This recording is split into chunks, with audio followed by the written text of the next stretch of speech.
Guys, I almost got robbed yesterday. The way she's laughing about it as if... No, like for real, snatch and grab at Rosebank. Apparently Rosebank ain't safe no more. And one day, I professed my love to him. And to my surprise, he loved me back. And then we kissed, but the kiss was really bad. You're in grade 3, of course it was bad. I don't think the entire relationship was one side. Ooh, let me not lie. Let me not sit on this couch and lie. Now I'm thinking about it. All of... Should I say all? I'm going to say all. Of my relationship were one-sided on the loyalty end of things. Yeah. Went into like a whole like planning like slides, factory socks for him, you know, like the notes and everything like that. And on my birthday, he didn't even wish me a happy birthday on the day. Do you think staying in a one-sided relationship just shows and reflects your lack of love for yourself? Fully. I've sat on this couch before saying that I stayed in a particular relationship because I didn't love myself. Unfortunately, when we fall in love, we lose our sense of awareness. You know, that attention to detail that we pay to everything else in our lives. We fail to do that in our romantic relationships and in our friendships because we are happy, you know? So I think when it comes to identifying one-sided relationships, stay hyper aware. How nitpicky you are about other things in your life, be nitpicky about that. Hello, hi, it's Go Mommy Dearest. Hi, I'm Caiah, aka Adi. And welcome to Thought Digest, where we amplify conversations one thought at a time. Welcome to season 2, episode 2. Are we even putting it in seasons? I was just saying that off cam. You know, for chat. I don't know if there are seasons, but it would make sense for this to be a new season because, guys, I don't know if you can tell, but like the wardrobe has upgraded. Praise God. Praise God. The sweatpants season is over. Yeah. You know what I'm saying? Crop top season is over. Yeah. Praise God. We're getting it together. You know, we actually curating our looks. Exactly. Because, you know, last week during the live updates, I didn't express like much excitement because I didn't know what management had in store. Now I know what management has in store. And so, now you're excited. Very much so. And unfortunately, can't really say anything. Just watch. Pay close attention. Be locked in because I promise you it's about to be an amazing year for Chesties. Yes. An amazing year for Caiah and I. Yes. An amazing year for Rampedi Media. Very excited. Very, very excited. I can't wait. Okay, let's get into the live updates. Any life updates? Why are you asking like you don't know? Like the thing is, like, I don't know if like she wants to like go into it or how really you gonna go deep into it. Okay, it's because I don't think I'm ready to go that far. Okay. But hey, tough day in the office, man. It's tough when I'm waking Mpho up at 5 a.m. 4. It was 4 in the morning. God. She called me at 4 in the morning, y'all. I was like, hello. And guys, I was in turmoil. And I'm just looking at the phone. I'm like, please answer, bro. Please. I don't know who else to call, what else to do, because I was quarter to crashing out, bro. And it's really early in the morning. Mpho and I had parted ways at night, like around 10 o'clock. The previous evening. I thought she had passed out. And she answered first call. Yes, she answered. and my phone was on silent, so I'm a very light sleeper. Really? Yeah, and I don't put my phone on do not disturb because I don't know anybody can call me at any time for an emergency. Yeah. So my phone was was a sincere emergency. I literally heard the first buzz. I was like, like I can literally hear text. Like I tried to. When you saw my name there, you're like, what? What's going on? Like I don't think I actually read your name. I just answered the phone. I was like, hello, and then Kai's there like, you answered the phone. Did you see my messages? Tap in, bro. Tap in. Guys, what a morning. And you know it's bad if I'm up in the AM. Yeah. It's tragic because nothing can wake me up. But I was literally woken up. Dreams again. And then the dream told me, go here, do this. And wow. One day I'll tell you guys the particulars. I'm unable to communicate the details of what happened this morning without communicating in anger. Dragging the person. I'm refraining from talking about it because I'm angry, and I realize that speaking when you're angry, it's not the best. It's not the best. Speaking when I'm angry, because anger is in my bones. When I get angry, it's in my veins.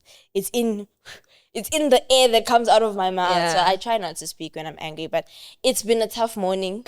It's been, you can tell. Literally, like, we ended the call like, go and pray. Yes, actually, because I was like, dude, I don't know what to do. I'm close to crashing out. Help me here, because I'm going to engage in D1 crash out behavior and make an absolute mess. Yeah. A fool of myself. And she was like, girl, go and pray. Just go pray. Just go. And that's literally what I went to do when we hung up. I just sat, and I didn't really say much in prayer. I just sighed and cried. That's literally all I did. And I speak about, I got the scripture now, it's in Romans, about how the Spirit translates deep sighs and groanings to God. Making clear. I also know that scripture is, yes. So I prayed. It wasn't very wordy, but I did pray, and it helped a lot, because I ain't do no crash out, nothing. So I'm very proud of her self-control. And even now on this couch, like, not speaking in anger, it's very important, because I was reading, is it Paul?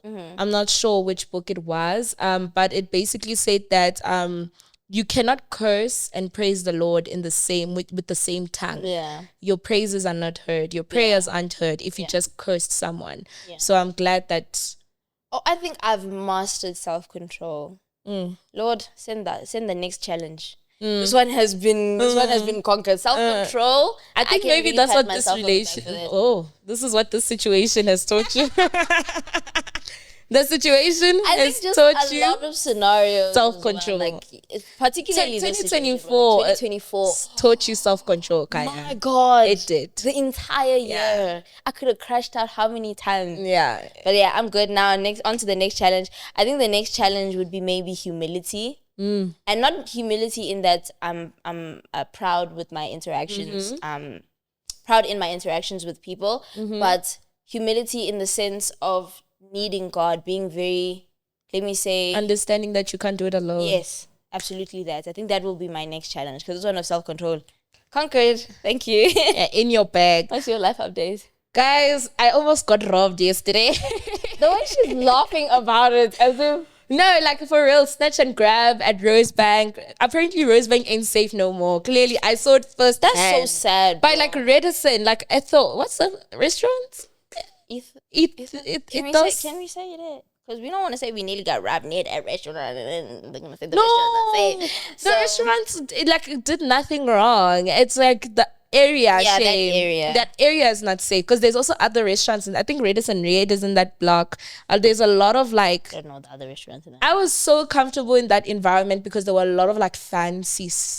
It's giving like Sandton City across Nedbank, that place. Yeah, it's giving that, so I felt safe. Yes, there were a number of security guards. Actually, a security guard was standing right next to me when I almost got snatched and grabbed. And it's literally because we both didn't see it, because you're looking for danger coming from the road, not from behind you, because there's restaurants behind you. So this person literally I literally saw a tall man wearing a black jacket and a gray shirt, Chiscop. I remember him. If I needed to go do a police sketch, I could do a sketch for you. I remember him so clearly. Really? Because he looked me in the eye with so much rage. He was so angry. He was so that he couldn't get your phone. Angry. Like, he was so angry. He literally came, he grabbed, like, I saw his hand first, and I'm just seeing someone trying to grab my phone.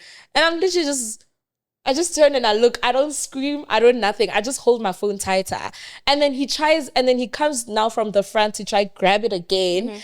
And I still just look at him. And because I'm not screaming, the security guard who's literally 5 steps away from me is not alert. Like, he's not registering what happens. And then when he sees, he starts shouting like, hey, hey. And then that's when the guy actually runs. But on his run, he attempted again. It was his last attempt. And that's when I saw his face. Yeah.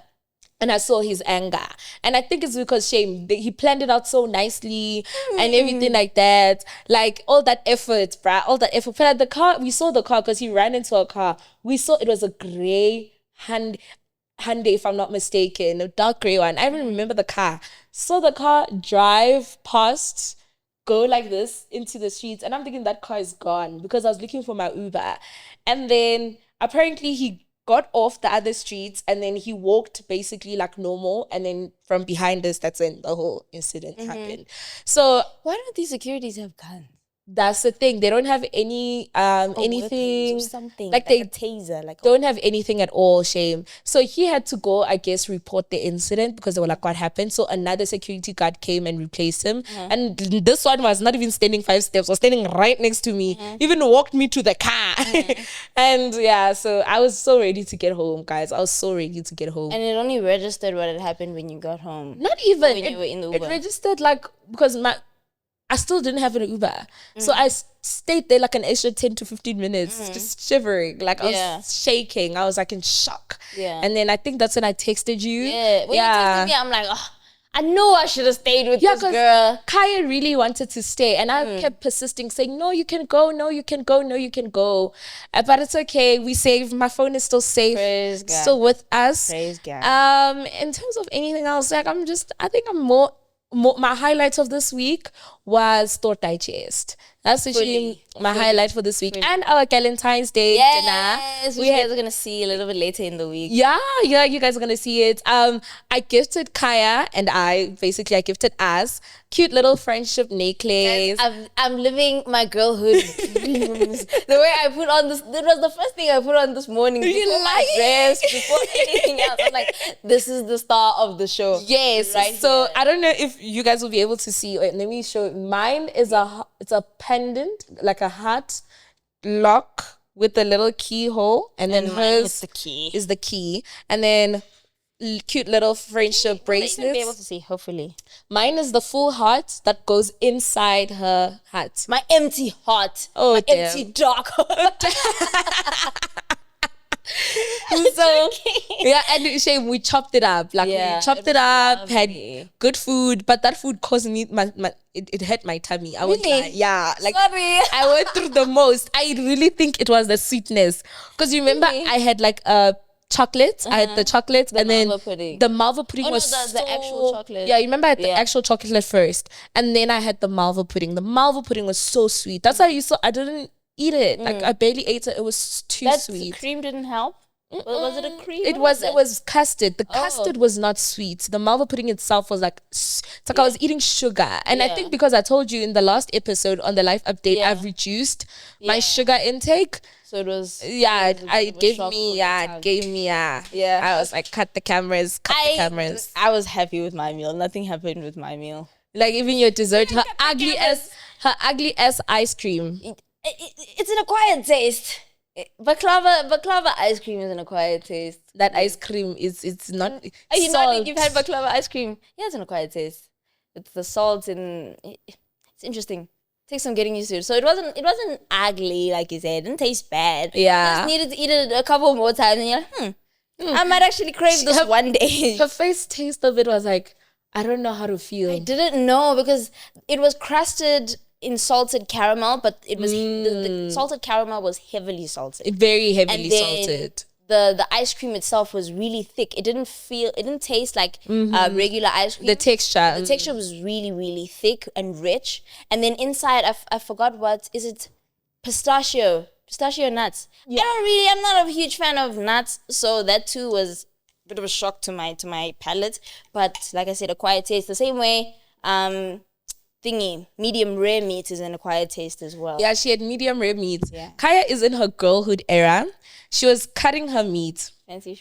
And then she's like, it's too difficult to cut. So I'm like, waiter. She sent it back to the kitchen. Please cut and they cut her steak off. Because I'm not meant to struggle. But to be fair, she did ask for it to come cut. And they didn't deliver. And he just sliced it. Yeah. It's my fault. I just said, please slice it for me. So he thought just slice it a bit. Yes. Yeah. Maybe he interpreted that as score the meat for me. I meant cut it into pieces so that I don't have to use the knife. Yeah, I just need to use the fork. And you just because this meat is already costing rent. So please. Yeah, no, Kaiah's bills when we go out need to be studied. Disgusting.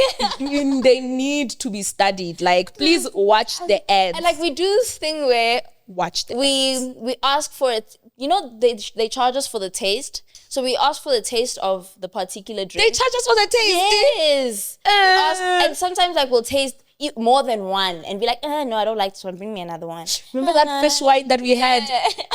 Disgusting. So that they charge us for that, and then you get a full glass, and then you get another glass, whatever the case may be. So we're expensive girlies. Please watch the ads. Do not skip the ads. Please, for our sake, because our lifestyle is not cheap. The ads. And And subscribe to memberships. Thank you very much. for our sake. Thank you. If you subscribe to memberships, I'm telling you, you will get vlogs of these dinners. Actually, You'll get see in vlogs. real time. Yeah, but let's go into our girl chat. Yes. Caia's topics for Valentine's Day. She went on more on the somber side of Valentine's Day. I did, and I only realized after that these are kind of dark and deep and sad. We're supposed to be talking about the bright side of love and like the good trauma, one-sided relationships, heartbreak. So Maybe next week, guys. Maybe we'll end next off week with we'll end off. No, next week I make sure the last Valentine's Day series episode centers more on self-love. Okay, awesome. So I curated it more on loving yourself and like friendship type of loves. Like you watch. Okay, because the first 2 weeks of this series is It's very dark. So now today's goal check topic is unrequited love. Yeah. How to cope and deal with it, and how to cope and deal with one-sided relationships. yeah, one-sided relationships. Yes. So first things first, have you ever been in a one-sided relationship? I've been in imbalanced relationships because sometimes when you continuously pour, you experience mental and emotional fatigue. So there have been relationships where I've continuously made the effort and made the effort and made the effort, and then after communicating, then the balance was restored. We were back to status quo. So I don't think the entire relationship was one side. Oh, let me not lie. Let me not sit on this couch and lie. Now I'm thinking about it. All of... Should I say all? I'm going to say all of my relationships were one-sided on the loyalty end of things. Yeah. So exclusivity only meant exclusive for you. Yeah. Exactly. Everybody else was open. Yes. I was the only one in a monogamous relationship. Oh damn, that's crazy. The other party was Polygamous. Very polygamous. So you know what?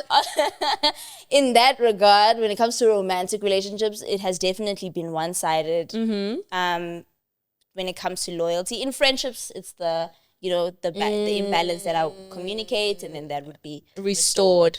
For me, I feel like I've been in my fair share of one-sided relationships. I think that's my bad trait. I tend to commit a lot of my time and my energy and my interest in people who aren't as interested in me as I am in them. So I think I have a PhD in one-sided relationships. So I can talk about this topic in length, shame. Oh damn! Like there was even one relationship. This is the relationship of all relations. Every relationship.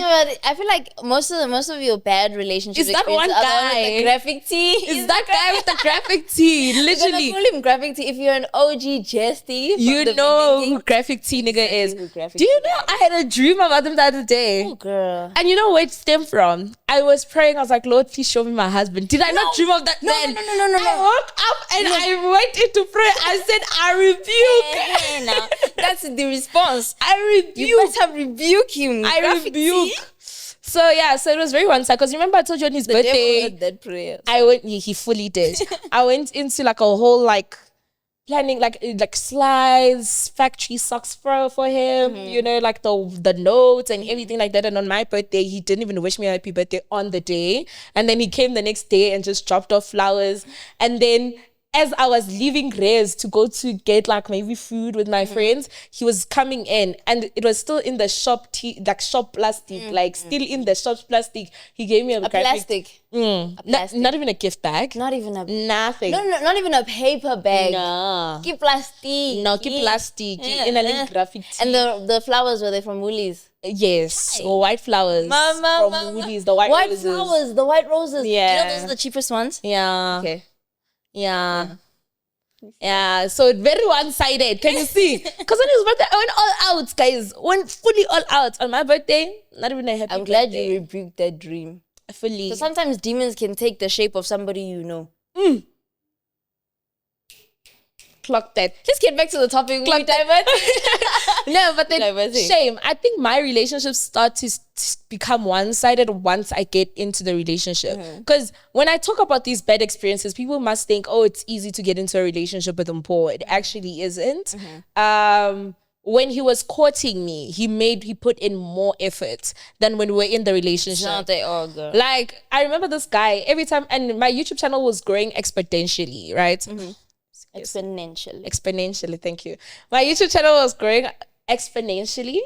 So I remember when I got 10K subbies, he got me he got me a t-shirt. And that was in the beginning. That was in the, not even beginning. At that point, we're still like friends-ish. You know, it was still reeling me in. He got me and the t-shirt, it was like an oversized t-shirt because I used to always take his. And then it was in a gift bag. It even had a note. And it was a gift with meaning. You get me? And then I remember I reached 20K 2 months later. He got me a cake. I know. And you see? We know. So when he was courting me, he was like in it. So I know one-sided relationships. I don't think people go, no, there are some people who know. Girl. Never mind. Don't do that. Don't do that. How do you then move from? You know what I think is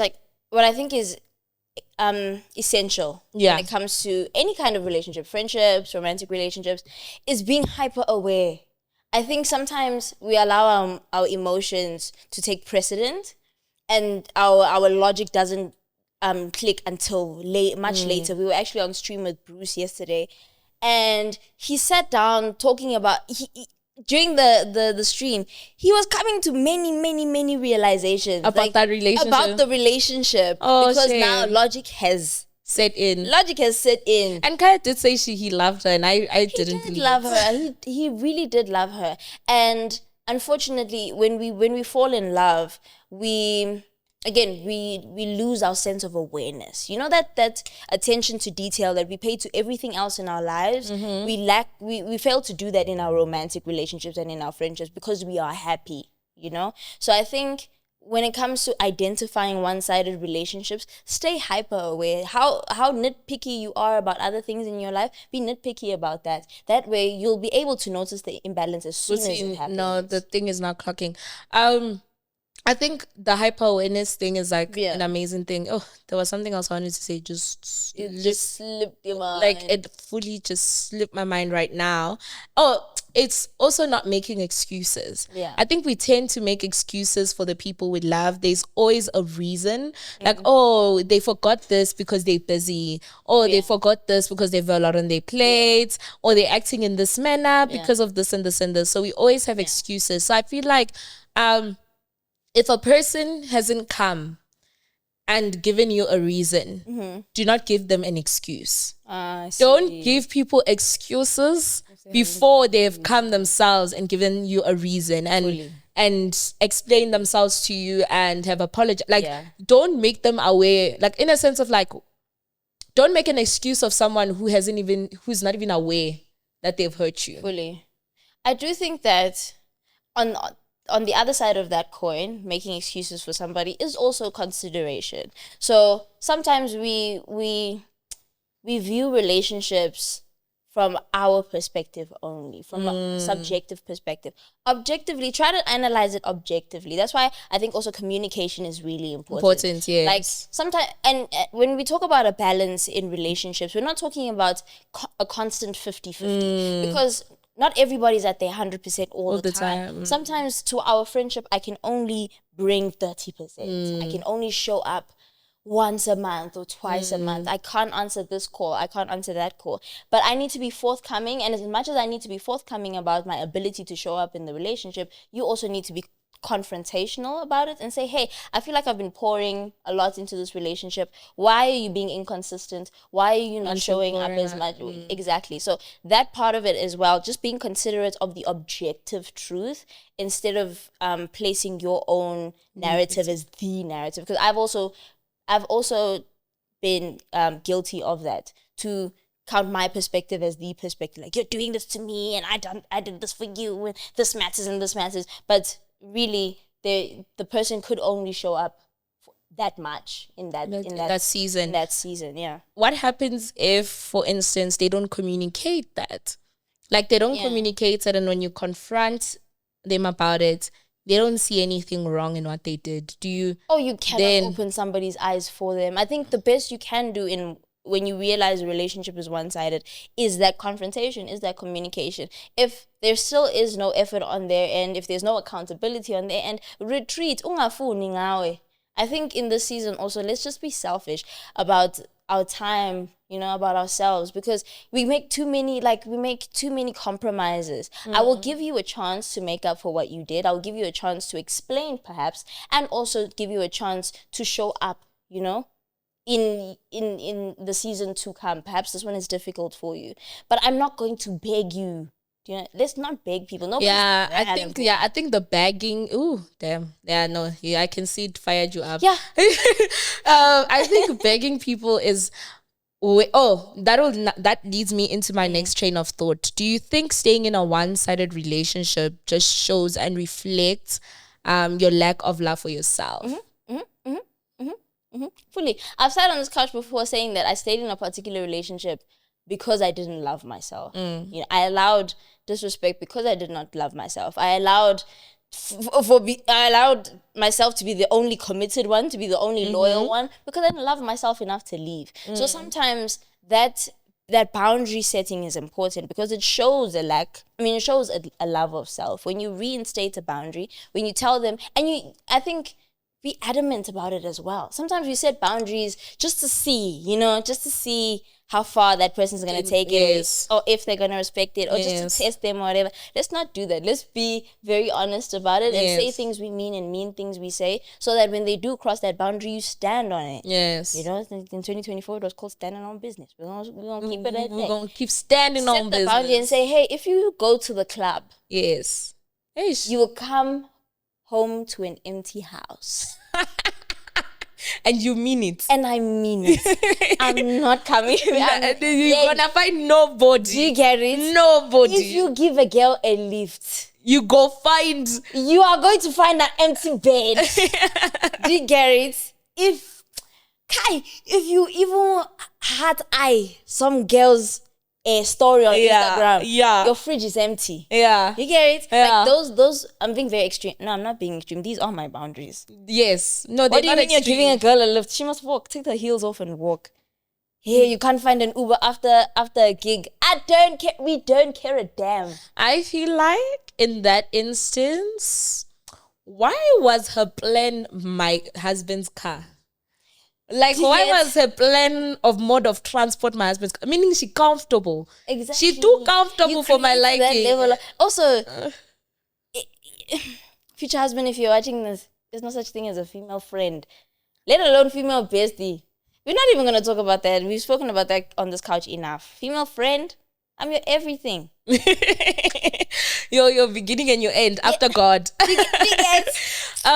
For me, I think another thing that causes one-sided relationships is not viewing yourself and seeing yourself the way God views and sees you. The reason I say this is because if we really involve God in every aspect of our lives, including our relationships, you would be unable to stay in a one-sided relationship. Like, it would be impossible for you to stay in a one-sided relationship, because you know your worth, you know your value. Everybody has worth and value, even your significant other. That's why it's important to appreciate people, you know, and therefore if you understand that, the other person should have the ability to understand that. If you're with someone who does not understand that, then you shouldn't be with that person, because they're still emotionally immature and shouldn't be in a relationship, you know. And I feel like we tend to do that a lot.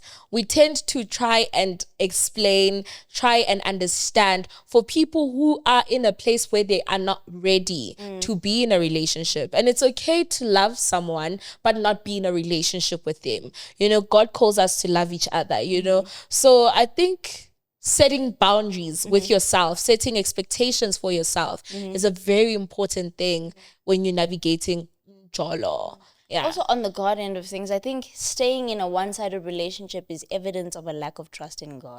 Because you don't trust that there is something better for you, and so you settle for this rubbish. It's getting very personal. getting very. That is so real. That is so But it real. is. I know that all the one-sided relationships that I stayed in, it's because I didn't trust God enough. To deliver. I think like if guys,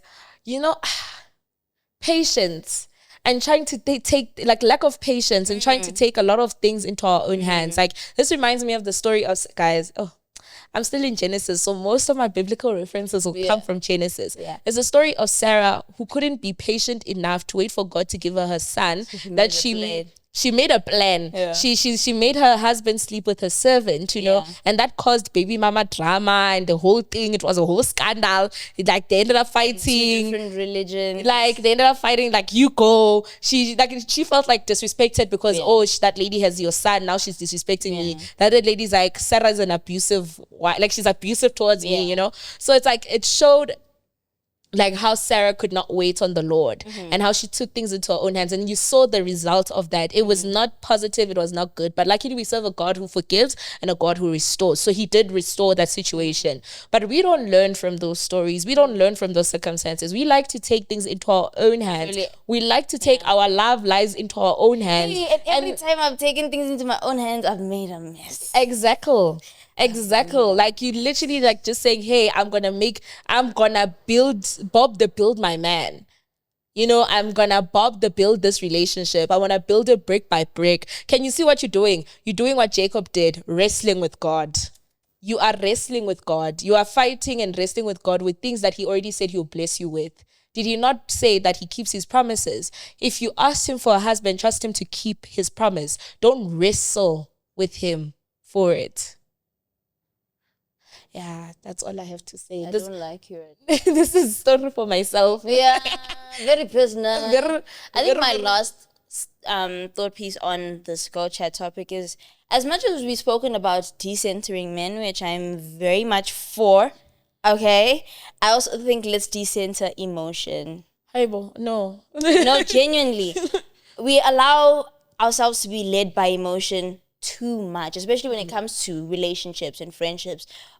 Let logic prevail. Is it? I think it's most we times. We allow ourselves to be led by the flesh. I don't think it's the flesh and emotion is flesh. Yeah. Okay, then so decenter your emotion. Yeah. Sometimes move like a soldier. Do you know what I'm saying? See things for what they are, process them for what they are, not what they could be, what they seem, how it feels. I'm so happy. This feels like utopia. This is my man in paradise.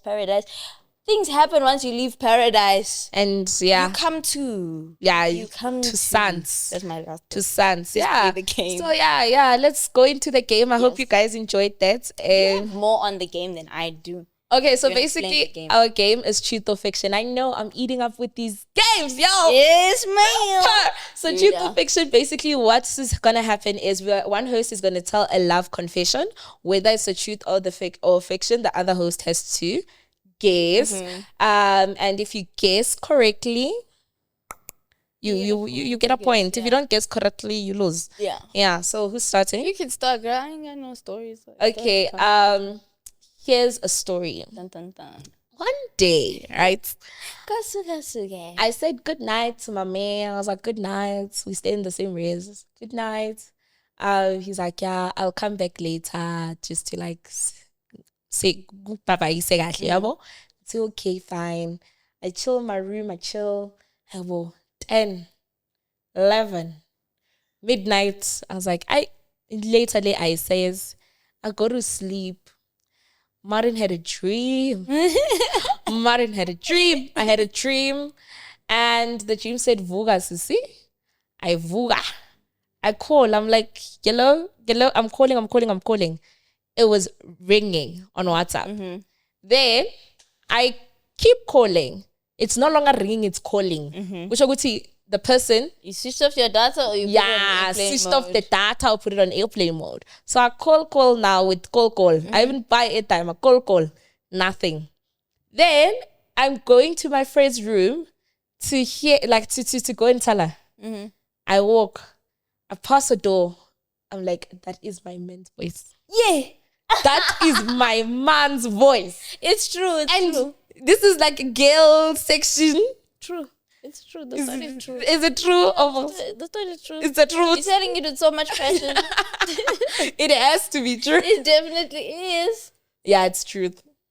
He was at another girl's room. Yeah, and she stayed 2 doors away from my friend. Mama. And then I woke up another friend. So basically, I put my friends in locations because there's only 3 ways you could get to his room. I put them in those different locations. And he was like, I'm coming to your room now. I text him that. So now he has to leave her room. My friend, they stood and they looked at him like this and watched him come out. That's true. Guys, I'm single forever. No, I rebuke. Isn't this supposed to be lighthearted and fun? It's funny. And cute. It's a funny story. I mean, you can laugh at it now in hindsight, Jabo. In the moment, because I was out there in a night dress, guys. You know, to have me arguing with you in the cold in a night dress is just diabolical. It is that. Also, you were woken up. Bruh, I didn't even The see. dream woke you up. I mean, I don't, my stories now, they're all very sad. Speak. I can't really laugh about them right now. Maybe it's funny. It's not funny. Okay, It's funny. let me think. Okay, so, when I was younger, I was in love with this boy who was so much older than I was. And when I tell you head over heels, it was head over heels. I went to school for this boy. I would stay behind. I would follow him home. Like, it was very deep, okay? And one day, I professed my love to him. And to my surprise, he loved me back. And then we kissed, but the kiss was really bad. You're in grade 3, of course it was bad. Yeah. Is it truth or false? Yeah. It's false. Yeah, it's false. I don't think you had your first kiss until high school. I just have that gut feeling. Let me tell you, part of the story is true. But not the... Yeah, I wanted to throw you off, but I thought you were going to believe me. No. So I did fall in love with somebody who was in grade 7 and I was in grade 3. And I did do all of those things. I did follow him home and I did write him letters and I did do my hair specifically for him and all of these things, right? And I did confess my love to him, but when I did, it was not reciprocated. So that was your first experience of one-sided relationship? Yeah, but did I give up? No. A few months later, we were in love. And he's still in love with me to this day. He sings me happy birthday every year. Yes. Without fail. Yes. Also, he's a little bit slow. Oh, damn. Okay, Yeah, how can you be 14 falling in love with an 8-year-old? Never mind, I find. Yeah. But I still love you, baby. My first love. Okay, here's my story. So I was with this guy, right? And I was with this guy. We're literally like at a park, linking up and everything like that. And then his friends happened to be there. So he was like, oh, let me go introduce you to your friends. We get there. He says, hi, guys, this is Palisa. And I was just like, I looked at him. And he's like, oh, shit. False. It's true. What? Yes. What? Yes.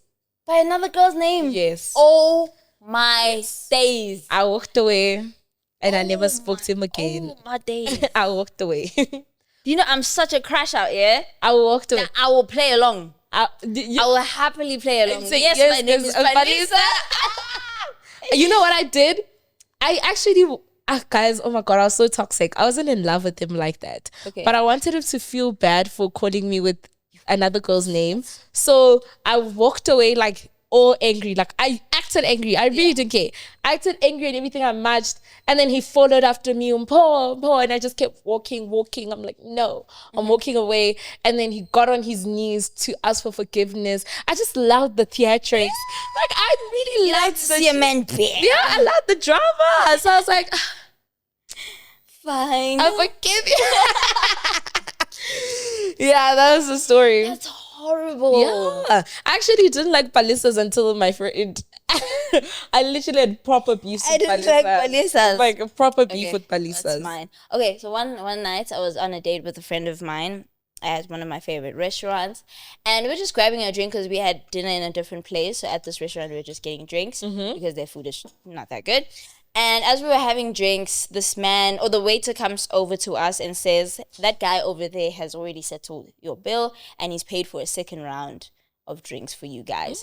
And then we said, we looked over to the other table and we thanked the guy. We just said, hey, thank you for settling our bill. And he lets us enjoy the second round of drinks.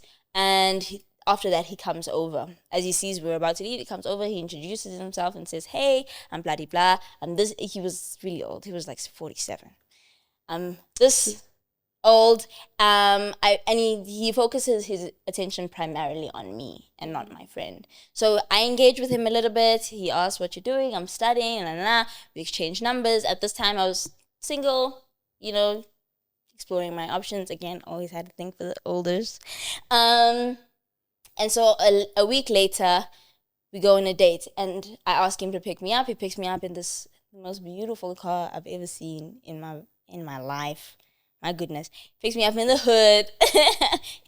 I wasn't at my house. I was at a friend's house, also in the hood. So he picks me up, and we go to Fire Room. So as we're having this conversation, as we're having dinner at Fire Room, the conversation goes south, and it gets very sexual very quickly. I get turned off, I pick up my bag, and I leave. And he lets me leave, and I never hear from him again. That's true. It's false. Oh, my God. Oh, my God. It's false. I know part of it is true. Part of it is true. Up until the Fire Room thing, the conversation did get very sexual. I did pick up my bag to leave, but he chased me. Oh. And then I stayed, and the conversation changed direction. But I still didn't talk to him ever again. Okay. I just felt like, because he was older, I felt a little bit pressured to stay because he ran after me and he made like this whole scene, and I was just like, okay, fine, I'll stay and see this date through because it's Fire Room, the food here is great, I am hungry, I'll need me some steak and some oysters and some sushi and a bottle of wine, so it's fine, I'll stay. And the bill was ridiculous, and then I never spoke to him again. That's fair. Yeah, that's fair. Because he was looking at me and was like, you have bedroom eyes. Then I'd ignore that comment and come and talk about something more serious, and then he'd be like, your lips, tell me what else they can do besides talk. Like, what? You're nasty. You're nasty. But the red flag should have been like a 40-something-year-old wanting to take you out. That nigga didn't want a relationship. That nigga wanted a ting. He wanted a ting. I guess. He wanted a sugar baby. I guess. And you were not. I wasn't a sugar baby because he ain't give me no money. He ain't give me no money. That's the point of like the coming and picking you up with his car, the taking you to Fire Room, showing you what he can do. That's standard procedure though for a date, no? It is. But then some men think that's enough. It's warranted for more. Because I was once on a date with a guy and he was like, guys don't like taking out girls on dates. The only reason why we do it is because you guys like to do it. What men like is sex. And I was like, ew. A comment like that would turn you off for life. I was turned off forever. Forever. I would never look in your direction after Ew. That. Ew. And he's a content creator. Ew. Ooh. Now you're making me curious. Ew. Who is he? Oh, ew. That guy. Yes. Okay. Ew. Okay. And then, subscribe to memberships to know exactly who that guy is. Name drop. Oh, that's crazy. And picture drop. That is style. So crazy. So here's my last story. Okay. I was at Ray's, and basically there was a guy who was confessing his feelings for me, and then I said, no, I actually like you as a friend, I'm sorry. And then I gave him a hug. No, before we got there, basically what happened was there was another guy who I was in kind of like a serious talking stage with, and that guy was flirting with he was flirting with a girl. Well, he was letting a girl flirt with him in front of me, and our relationship wasn't a relationship yet, so he didn't want to go public about it yet. And then I walked away out of anger, and then here comes this guy who's a friend, and I guess he wanted to be more than a friend, and he took it as an opportunity, which is sick. Why look for the moment where you think I'm my lowest to come and profess your love? You wanted to be the shoulder to cry on so bad. He was like, oh, and I was like, no, but I gave him a hug and I left.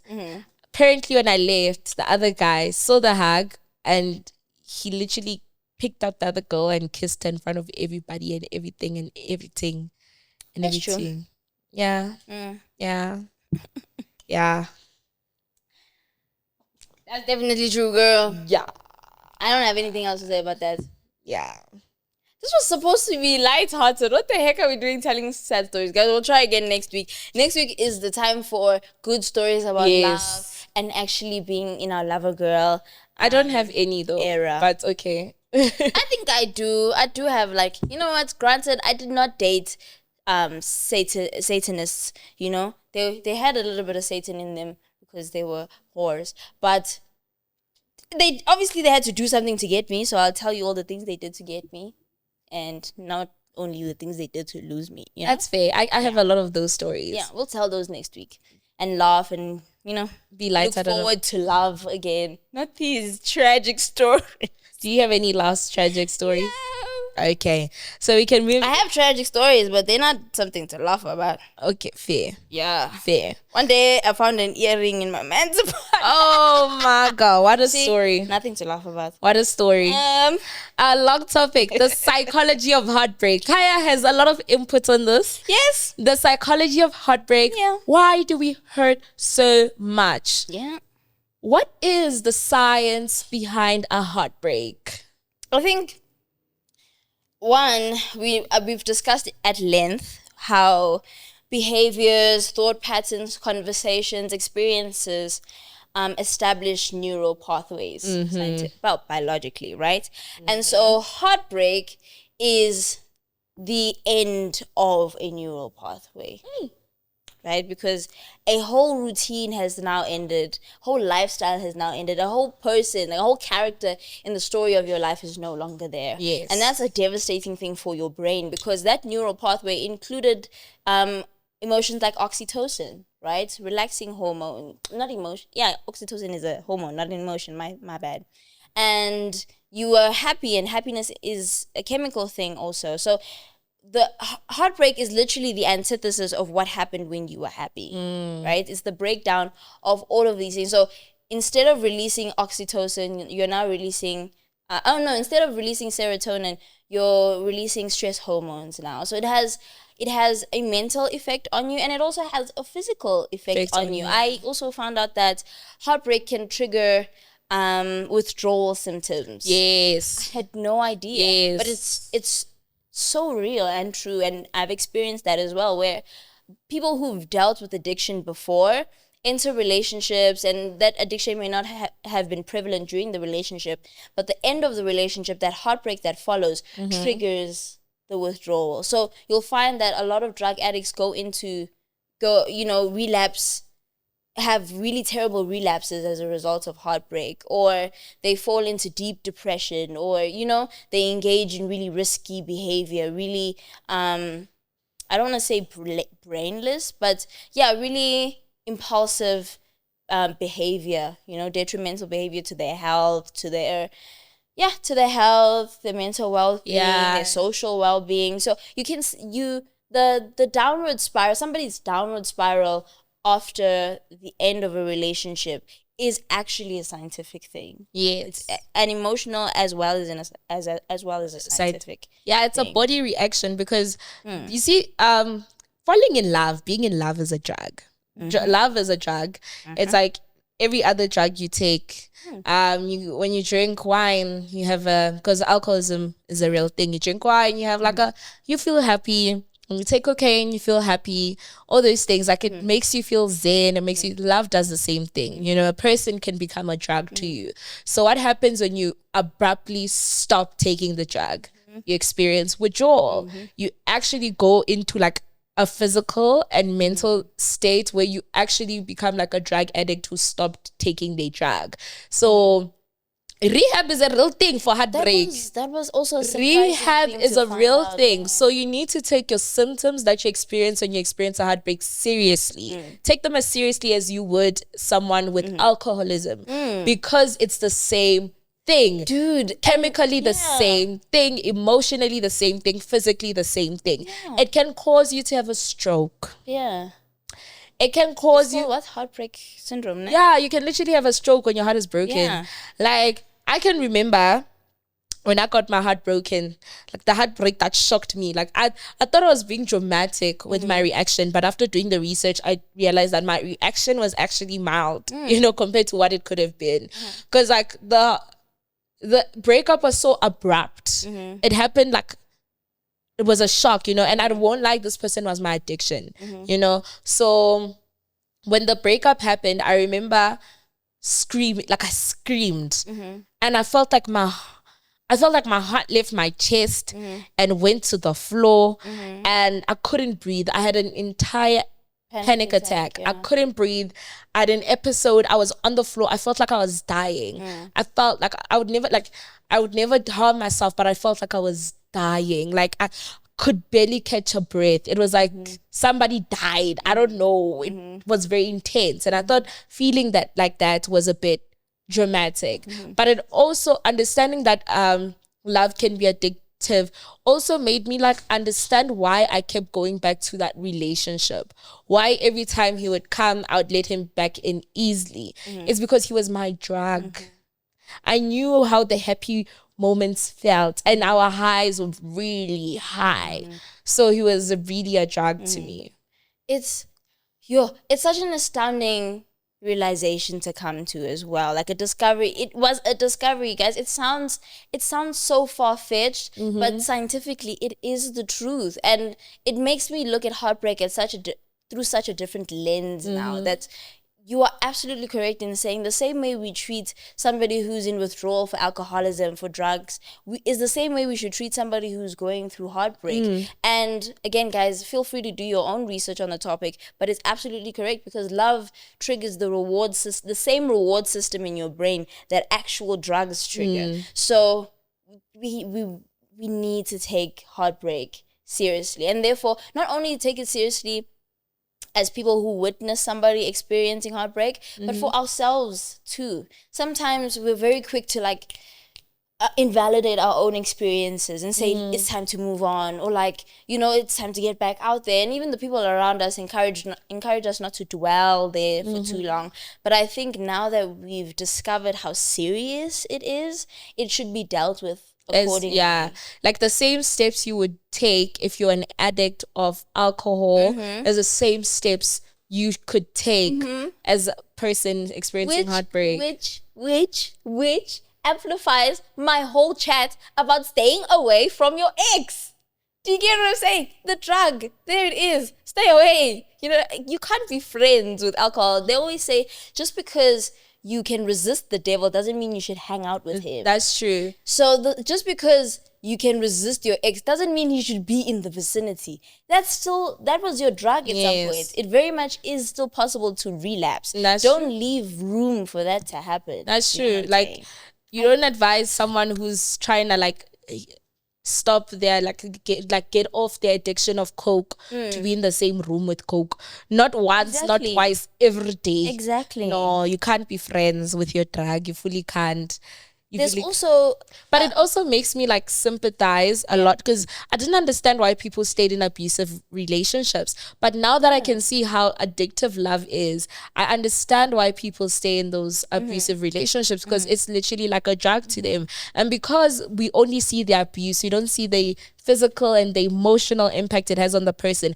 We don't take the right measures to get the person out of that thing. It's like when someone has to quit cigarettes, for instance, you don't just go cold turkey quitting cigarettes. You reduce the amount of cigarettes you take. So it's like when someone says that I can't just leave the relationship, they have to slowly distance themselves from the relationship. It's also understanding that form of breakup. That's such a beautiful take on it. That is an excellent take on how abusive relationships work, because I myself have been in one. And you, even for the life of you yourself cannot register, or like you can't,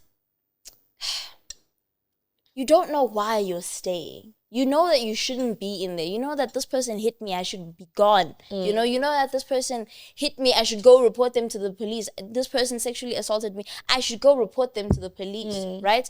You have all of these thoughts. Your brain, logic does come to the forefront, right? But the same way that logic comes to the forefront for addicts, for addicts to substances. It happens for people who are in relationships as well. We know, trust me, we know we're in an abusive situation, but there is such a neurological dependency on this person, dependency on the relationship, that it cannot be something we stop cold turkey. And you'll find that when I was in an abusive relationship, I stayed for very long after the first time that man hit me. I stayed very long. I stayed very long after the first time he sexually assaulted me. But it literally happened in a moment that I left him many months after the first time, the second time, the third time, the fourth time. And it was in a moment where I realized that I was now losing myself. I was no longer recognizable to myself. So we also, as much as we want to help somebody come to the realization of the situation that they're in, love them out of it as well. You know, be present for people who are in abusive relationships, same way you're present for addicts when they go to rehab, because it is not an easy situation to detach from. But I promise you, when that person comes to that realization, they're going to leave, and they're going to leave for good. So we must have that amount of patience. I love that take that you just had about same amount of patience we have for people who are addicted to substances is the same amount of patience we should have for people who are in abusive relationships. Because a lot of the times we're like, oh, why did she stay? You know, like she knew. A lot of the situation that comes to mind first is the situation of Karabo. I don't know if you remember Karabo. I feel like I do. Yes, the one who was dating an abusive man, and then he burned her. Like he beat her to death, and then he burned her.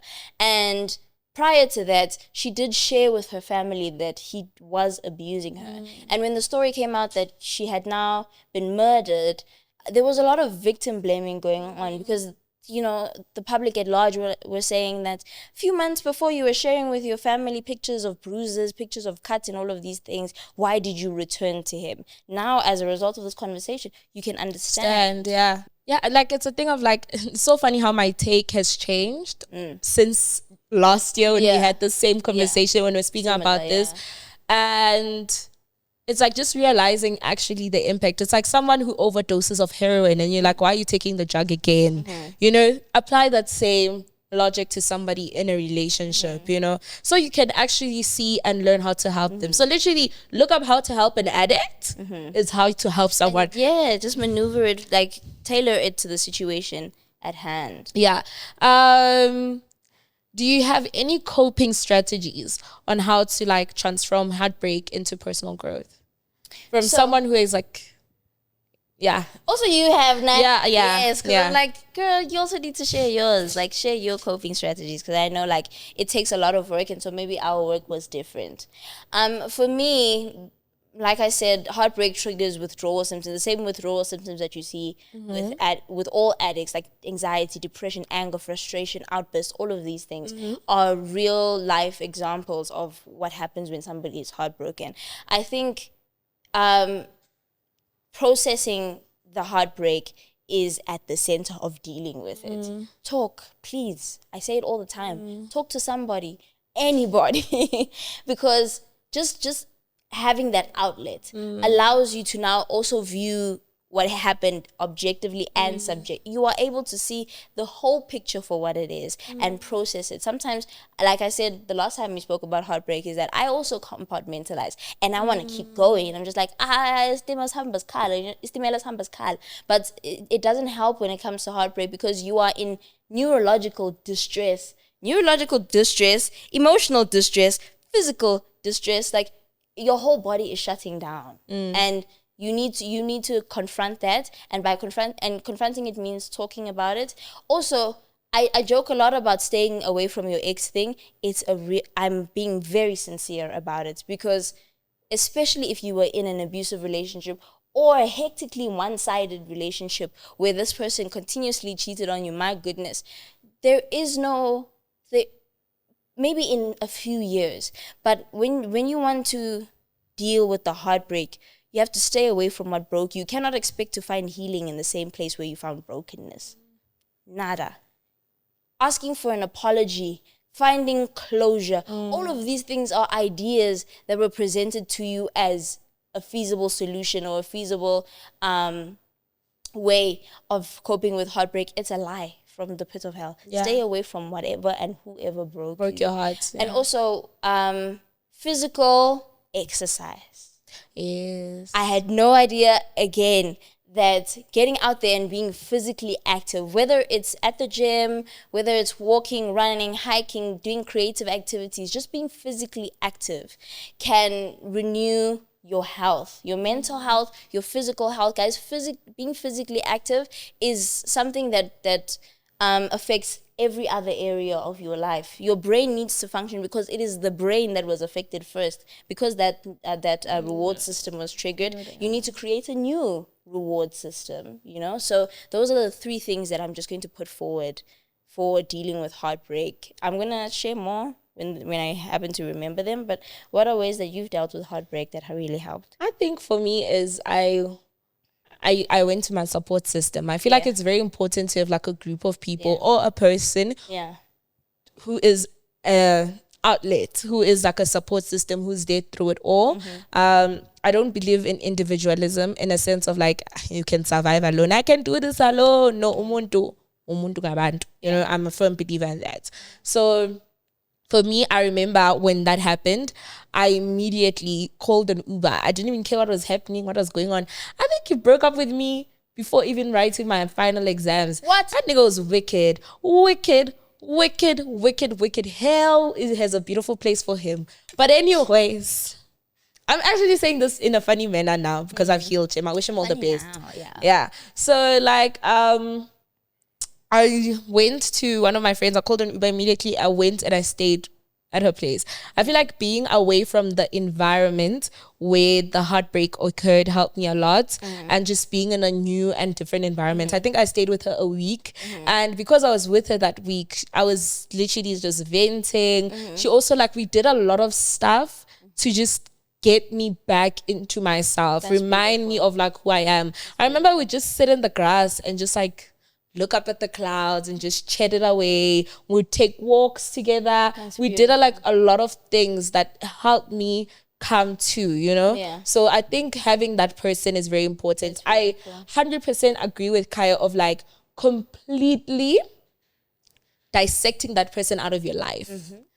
If you used to have a joint account, remove the joint account. If you used to stay with the person, you cannot live with the person. You need to find a way to move out as soon as possible. So luckily for me, he stayed somewhere else because like, mind you, this was not the first time I'd broken up with this person. Toxic dynamic, addictive relationship. So I went back time and time again. And the difference about this time is I wasn't looking for closure. You know this thing of looking for closure, everything, I fully relate to that. It's a lie. I wasn't looking for closure anymore. I wasn't trying to get an apology anymore. Like I was completely, utterly done. And what made it nice is that he didn't stay in the same vicinity with me anymore. So I haven't seen him since we broke up. And it's been over a year and some months. Time we go to the same university.